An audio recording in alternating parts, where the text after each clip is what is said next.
Alright, so what I forgot to do was put this cover on, so I end up having to put that on, and then now I'm putting these on.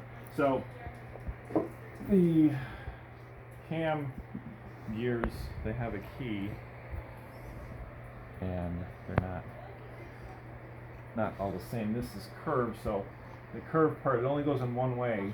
You gotta make sure it goes in the correct way, and then you can put this on. It's a little tricky, but once you get on there, you know.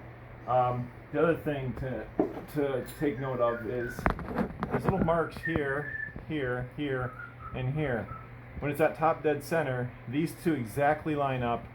Both arrows are pointing up. And then on the crank pulley, there's a mark here and a mark here. All that has to line up.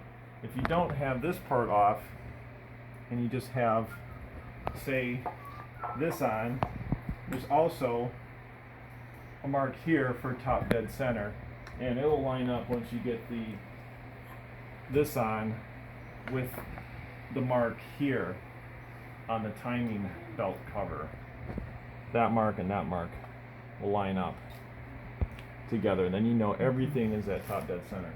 So that's how you want to put it together when you do it. The next thing we're going to do is we'll put the bolt on here, torque these down to spec, and we'll put the timing belt cover on.